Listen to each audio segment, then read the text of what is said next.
Hello friends, welcome to Guru Raya trading analysis.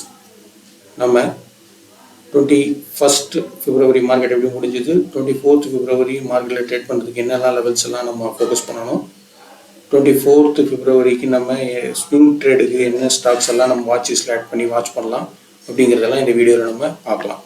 இப்போ Nifty எடுத்து வச்சுருக்கேன் பாருங்கள். நிஃப்டி பார்த்தீங்கன்னா நம்ம சொன்ன அந்த டவுன் ட்ரெண்டில் தான் இருக்குது. அந்த கன்சல்டேஷன் ஃபேஸ்க்குள்ளே தான் வந்து ஃபார்ம் இதாகிட்டு இருக்குது. அதோட சப்போர்ட் கிட்டே வந்திருக்கு. பட் ஆனால் பாருங்கள், இது லோயர் ஹைஸ் ஃபார்ம் பண்ணிகிட்டே வந்திருக்கு.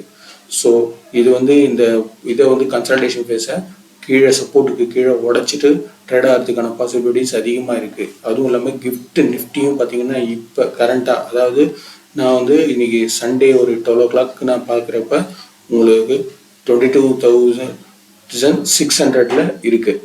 அரௌண்டு 600 கிட்ட இருக்குது. ஸோ அது வந்து நாளைக்கு இதே இது ஆச்சுன்னா கேப் டவுனில் ஓப்பன் ஆகிறதுக்கான பாசிபிலிட்டிஸ் இருக்குது. கேப் டவுனில் ஒரு 100 பாயிண்ட்ஸ் அப்படின்னு சொன்னீங்கன்னா உங்களுக்கு 22,600 22,500 அந்த மாதிரி ஓப்பன் ஆச்சுன்னா உங்களுக்கு இந்த சப்போர்ட்டை ஈஸியாக பிரேக் பண்ணணும். இதை பிரேக் பண்ணதுன்னா அடுத்து அதோட சப்போர்ட் வந்து பார்த்திங்கன்னா எலெக்ஷன் லோ கிட்ட தான். அது வந்து 21,800.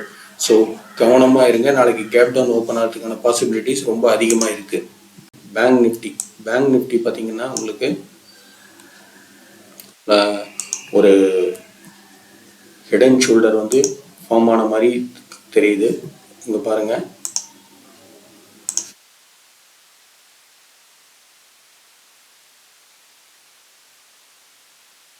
ஷோல்டர் கரெக்டாக நெக்கையும் பிரேக் பண்ணியிருக்கு. நெக்கையும் பிரேக் பண்ணதால உங்களுக்கு இது ஃபால் ஆகிறதுக்கான பாசிபிலிட்டிஸ் அதிகம்.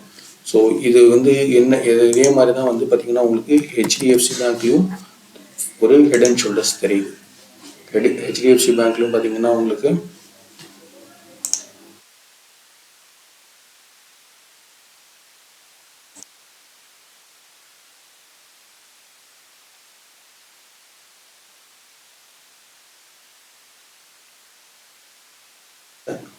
ரைட் ஷோல்டர் கரெக்டாக பார்த்தீங்கன்னா உங்களுக்கு அதோட நெக்கு கிட்ட வந்து பிரேக் பண்ணி வந்து க்ளோசிங் வந்திருக்கு.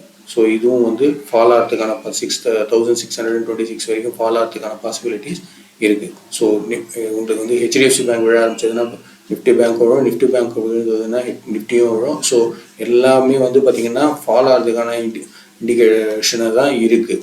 ஸோ ரொம்ப கவனமாக ட்ரேட் பண்ணுங்கள். மண்டே இன்னைக்கு ஃபால் ஆகிறதுக்கான பாசிபிலிட்டிஸ் ரொம்ப ரொம்ப ஹையாக இருக்குது. நிஃப்டி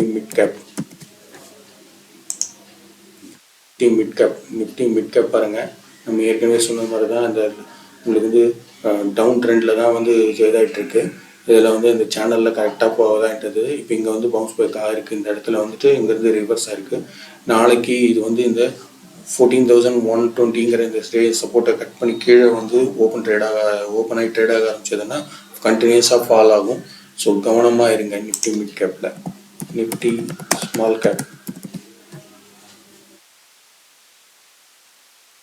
கேப்பும் நிஃப்டி மிட் கேப் மாதிரியே தான் பாருங்கள். ஒரு ஃபாலிங் டவுன் ட்ரெண்டில் தான் இருக்குது உங்களுக்கு. அதுவும் வந்து இங்கே வந்து இந்த சப்போர்ட்டை கட் பண்ணதுன்னா 7,525 சப்போர்ட்டை கட் பண்ணி கீழே நாளைக்கு ஒரு ஓப்பன் ஆகி ட்ரேட் ஆக ஆரம்பிச்சா அதுவும் கண்டினியூஸாக ஃபால் ஆகும். So Nifty mid gap, Nifty small cap, Nifty bank எல்லாமே வந்து ஒரு ஃபாலிங் இதில் தான் இருக்குது. ஸோ வந்து ரொம்ப கவனமாக ட்ரேட் பண்ணுங்கள் மண்டே இன்னைக்கு. மற்றபடி இப்போ மீதி செக்டர்ஸ் எல்லாம் எப்படி இருக்குது அப்படிங்கிறதும் ஒரு கிளான்ஸ் பார்க்கலாம். நிஃப்டி ஐடி சொல்லவே தேவையில்லை பாருங்கள். இதுவும் அந்த டவுன் ட்ரெண்டில் தான் இருக்குது. கரெக்டாக வந்து உங்களுக்கு இங்கேருந்து வந்து ஃபாலோ ஆக ஆரம்பிச்சதுன்னா நாளைக்கு திரும்பவும் இந்த சப்போர்ட்டை நோக்கி ஃபாலோ ஆகிறதுக்கான பாசிபிலிட்டிஸ் இருக்குது.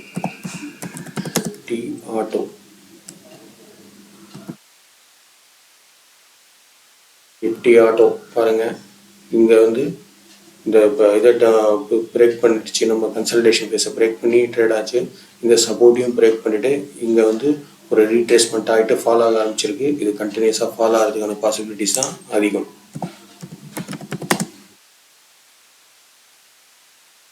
மெட்டல் வந்து ஓரளவுக்கு பரவாயில்ல. இங்கே பாருங்கள், நாளைக்கு வந்து இந்த ரெசிஸ்டன்ஸு மேலே ஓப்பன் ஆகி ட்ரேட் ஆக ஆரம்பிச்சதுன்னா இது பாசிட்டிவாக போகிறதுக்கான சான்சஸ் இருக்குது. இல்லை இது கீழே ஓப்பன் ஆகிட்டு வந்தால் அகைன் இந்த சேனல்லே வந்து உங்களுக்கு டவுன் ட்ரெண்டை நோக்கி இந்த கன்சல்டேஷன் ஃபேஸ்க்குள்ளே வர்றதுக்கான வாய்ப்பும் இருக்குது. ஸோ இது வந்து கரெக்டாக உங்களுக்கு ரெசிஸ்டன்ஸ் கிட்ட இருக்குது. அதனால கவனமாக நாளைக்கு இதோட ஓப்பன் எப்படி ஆகுது, ஒரு 2 hours சஸ்டெயின் எப்படி ஆகுதுன்னு பார்த்துட்டு ட்ரேட் எடுங்க.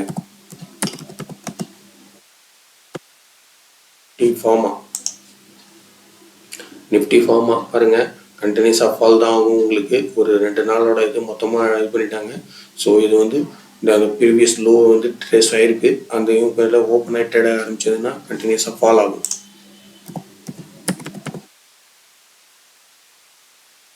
எஃப்எம்சிஜி, நிஃப்டி எஃப்எம்சிஜி சொல்லவே தேவையில்லை.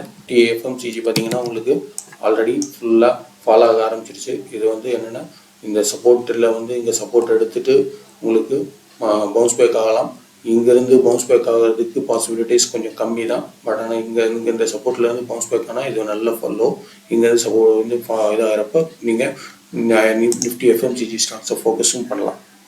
நிஃப்டி மீடியா பாருங்கள், இந்த இதை வந்துட்டு இந்த இடத்துல ஒரு ரீட்ரேஸ்மெண்ட்டாக இருக்குது. நாளைக்கு இங்கேருந்து ஃபால் ஆக ஆரம்பிச்சதுன்னா கண்டினியூஸாக சப்போர்ட்டை நோக்கி ஃபால் ஆகும். நிஃப்டி மீடியாவும் கவனமாக இருங்க. பிஎஸ்யூ பேங்க்ஸ், நிஃப்டி பிஎஸ்யூ பேங்க்ஸும் பாருங்கள், இந்த டவுன் ட்ரெண்டோட இந்த கன்சல்டேஷன் ஃபீஸை உடச்சி இங்கே வந்து ஒரு ரீட்ரேஸ்மெண்ட் நடந்திருக்கு. அங்கேருந்து இது ரிவர்சல் ஆகிருக்கு. ஸோ இது கீழே ஓப்பன் ஆகி ட்ரேட் ஆக ஆரம்பித்தா இதுவும் கண்டினியூஸாக ஃபால் தான் ஆகும். நிஃப்டி ப்ரைவேட் பேங்க்ஸ் பாருங்கள், இந்த கன்சல்டேஷன் ஃபேஸ்க்குள்ளே தான் வந்து ட்ரேட் ஆகிட்டு இருக்கு. இது இங்கிருந்து ஓப்பன் ஆனாலும் இந்த கன்சல்டேஷன் ஃபேஸில் தான் இப்படியே போயிட்டு வரதுக்கான பாசிபிலிட்டிஸ் தான் அதிகம். ஸோ நிஃப்டி ப்ரைவேட் பேங்க்கில் ஸ்டாக் வச்சுருக்கிறவங்களும் கொஞ்சம் கவனமாகவே இருங்க. ஸோ ஜென்ரலாக பார்த்தீங்கன்னா எல்லா ஸ்டாக்குமே வந்து எல்லா ஒரு செக்டார்ஸுமே வந்து உங்களுக்கு பார்த்தீங்கன்னா ஒரு சப்போர்ட்டோட எட்ஜிலையோ இல்லை ரெசிஸ்டன்ஸோட எட்ஜிலையோ தான் இருக்குது. அதனால் நாளைக்கு மார்க்கெட் எப்படி ஓப்பன் ஆகுதுங்கிறத பார்த்துட்டு குளோபல் ட்ரெண்டையும் பார்த்துட்டும் ஓப்பன் ட்ரேட் பண்ணுங்கள்.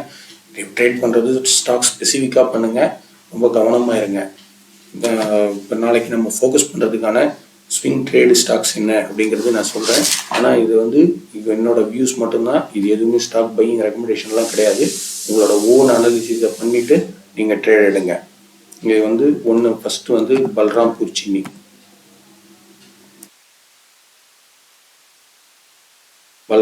சின்னி பாருங்கள், கண்டினியூஸாக ஒரு 3 டேஸாக வந்து ஹையர் லோ ஃபார்மேஷனில் இருக்குது. ஸோ இது வந்து 486க்கு மேலே ஓப்பன் ஆகி ட்ரேட் ஆக ஆரம்பிச்சதுன்னா 520 வரைக்கும் ஷார்ட் டேர்மில் போகிறதுக்கான சான்சஸ் இருக்குது. இந்திரபிரஸ்தா கேஸ் லிமிடெடும் பாருங்கள், 210க்கு மேலே ஓப்பன் ஆகி ட்ரேட் ஆக ஆரம்பித்தா 226 வரைக்கும் ஷார்ட் டேர்மில் போகிறதுக்கான பாசிபிலிட்டிஸ் இருக்குது. வெல்ஸ்பன் கார்பரேஷன் லிமிடெடும் பாருங்கள், 3 டேஸாக ஒரு ஹையர் லோவில் ஃபார்ம் ஆகிருக்கு. நல்ல ஒரு இது கொடுத்துருக்கு. ஸோ இது வந்து 780க்கு மேலே ஓப்பன் ஆகி ட்ரேட் ஆக ஆரம்பித்தா 820க்கு ஷார்ட் டேர்மில் போகிறதுக்கான பாசிபிலிட்டிஸ் இருக்குது.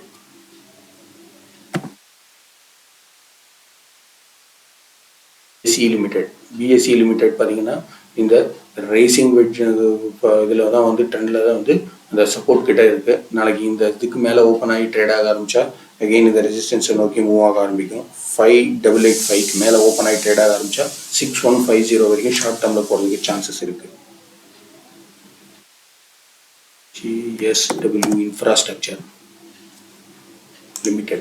JSW இன்ஃப்ராஸ்ட்ரக்சர் லிமிடெட் பாருங்கள், நல்ல ஒரு 2 டேஸாக நல்ல ஒரு ஹைக் கொடுத்துருக்கு. இது வந்து 260க்கு மேலே ஓப்பன் ஆகி ட்ரேட் ஆக ஆரம்பித்தா 285 வரைக்கும் ஷார்ட் டேர்மில் போகிறதுக்கு பாசிபிலிட்டிஸ் இருக்குது. கோத்ரேஜ் இண்டஸ்ட்ரீஸும் பாருங்கள், நல்ல ஒரு 4-5 டேஸாக நல்ல ஒரு அப் ட்ரெண்டில் தான் இருக்குது. இது வந்து 1138க்கு மேலே ஓப்பன் ஆகி ட்ரேட் ஆக ஆரம்பித்தா 1240க்கு ஷார்ட் டேர்மில் போகிறதுக்கான பாசிபிலிட்டிஸ் இருக்குது. ஐடிஐ லிமிடெட் பாருங்கள், நல்ல ஒரு 3 பிளாக் ஒரு ஃபார்மேஷன் வந்துருக்கு. இந்த இது வந்து நாளைக்கு 283க்கு மேலே ஓப்பன் ஆகி ட்ரேட் ஆக ஆரம்பித்தா 320 ஷார்ட் டேர்மில் போகிறதுக்கான பாசிபிலிட்டிஸ் இருக்குது. இது எல்லாமே வந்து என்னோட வியூஸ் தான். இது எதுவுமே ஸ்டாக் பையிங் ரெக்கமெண்டேஷன்லாம் கிடையாது. நீங்கள் உங்களோட ஓன் அனாலிசிஸை பண்ணிவிட்டு அதுக்கப்புறமா ட்ரேட் எடுங்க. இந்த மாதிரியான தகவல்கள்லாம் தெரிஞ்சுக்கணுன்னா please subscribe Guru Rai trading analysis. வாட்ஸ்அப்லையும் டெலகிராம்லேயும் ஃப்ரீ சேனல்ஸ் இருக்குது, ஜாயின் பண்ணிக்கோங்க. எவ்ரிடே மார்னிங் மார்க்கெட் ஓப்பன் ஆகிறதுக்கு முன்னாடி குளோபல் மார்க்கெட்டோட ட்ரெண்ட் எப்படி இருக்குது, நியூஸ் பேஸ்டாக என்ன ஸ்டாக்ஸ் ஃபோக்கஸ் பண்ணலாங்கிறதெல்லாம் நான் அதில் போஸ்ட் பண்ணுவேன். Thank you friends.